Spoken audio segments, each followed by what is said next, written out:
زړه مې خوږېږي ډېر دردونه کوي ولې کوي زړه مې خوږېږي ډېر دردونه کوي ولې کوي تا پسې جاړي پر یادونه کوي ولې کوي زما ماشوم بچی چې هره ورځ قتلیږي دلته زما ماشوم بچی چې هره ورځ قتلیږي دلته دا خلک څوک دي چې ظلمونه کوي ولې کوي فطرته تا خو محبت نه ډېر خوندونه یوړل فطرته تا خو محبت نه ډېر خوندونه یوړل ناپوهه خلک نفرتونه کوي ولې کوي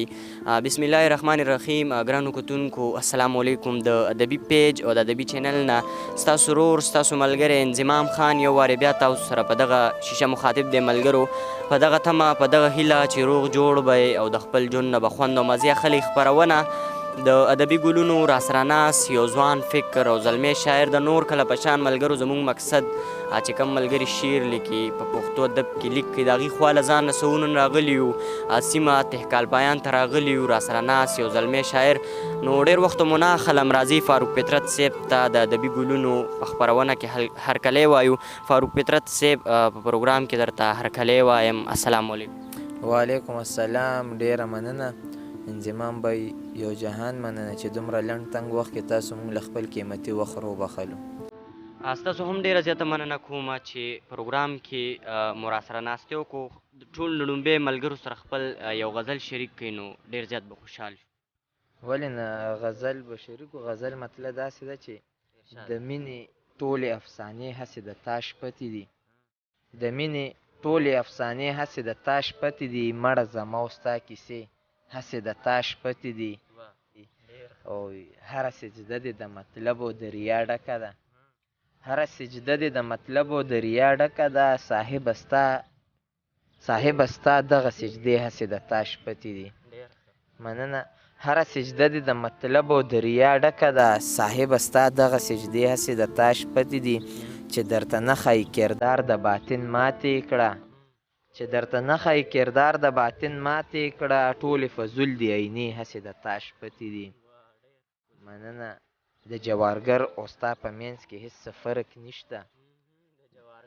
د جوارګر او ستا په منځ کې هېڅ څه فرق نشته کوې پې لوبې ستا تسبیح هسې د تاش پتې دي مننه وي ای بخته ستا په لوبه کې یکه چرته رانغه ای بخته ستا په لوبه کې یکه چرته رانغه زه ستا بې خونده فیصلې هسې د تاش پتې دي او کله جوکر کله بادشاه کله بیګي شي خلک کله جوکر کله بادشاه کله بیګي شي خلک فطرته دلته کې سحرې هسې د تاش پتې دي ډېر ښکلی ډېر اعلی فاروق صاحب ټول لومبی ملګرو سره خپل په ادبي سفر باندې مو لږ رڼا واچوله نو ډېره زیاته به ښایي ادبي سفر به درته زه خپل پیژنګلون وکړم چې زما خپل نوم فاروق دی او تخلص مې فطرت دی د پلار نوم مې امجد علي دی او په تاکال کې پیدا شوی یم او په تاکال سیمه کې ژوند کوم او په 2018 نه مې د شاعرۍ پیل کړی دی او مینه خو مې ورسره ډېره د بچپن نه وه ټیک دی جي پښتو ادب کې خو بیا ډېر زیات اسناب دي نو تاسو کوم صنف خوښ کړی دی هغه خو ملګرو سره شریک ما خو خوښ کړی نظم دی او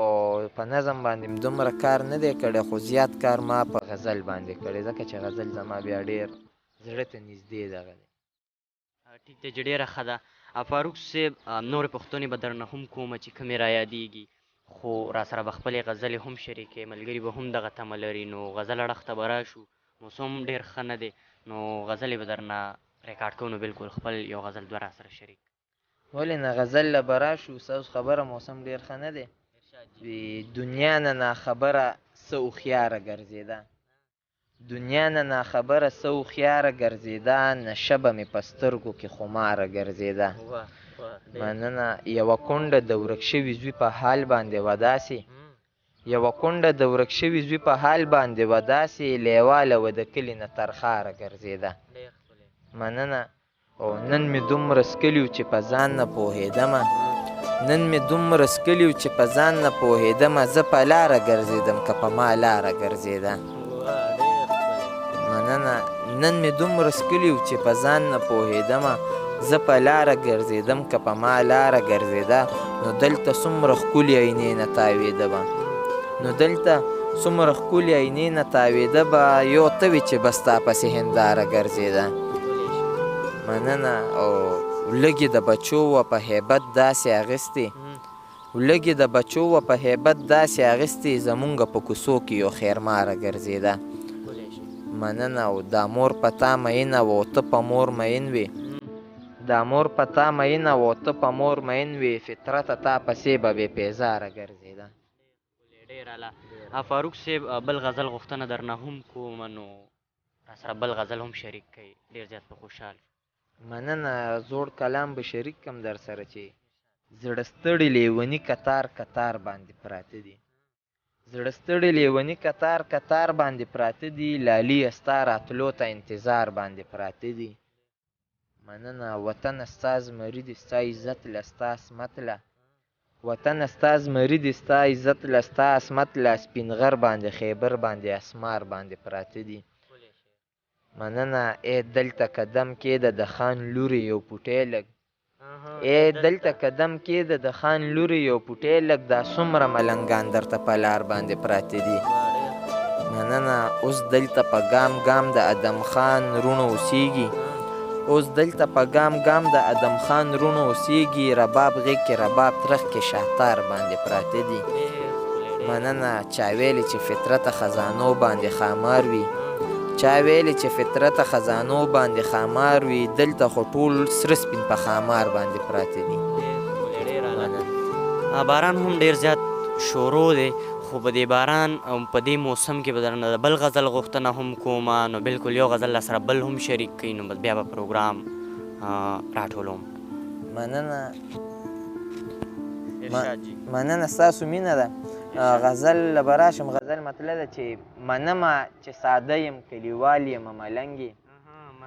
منمه چې ساده یم کلیوال یم ملنګې، هېڅ غم را باندې نشته ښه خوشحال یم ملنګې،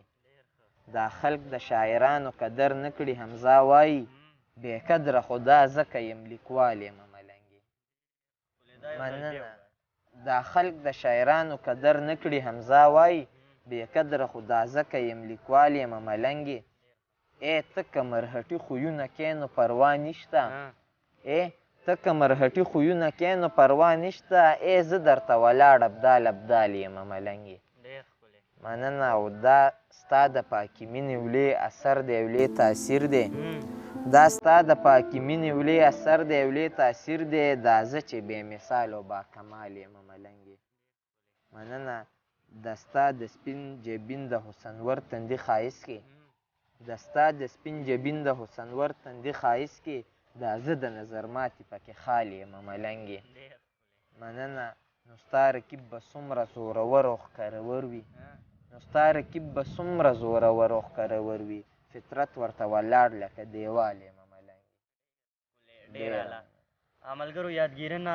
زموږ د پروګرام مقصد خواره واره رنګونه راټولول او تاسو سره به دغه شیشه شریکول. په دغه لړ کې نن راغلي یو تحکال پایان سیمې ته، دا خوندور شعرونه مو واورېده، خوند مو ترې واخیستو، اخره کې مینهوالو له لنډ غونته پیغام ورکول غواړئ نو بلکل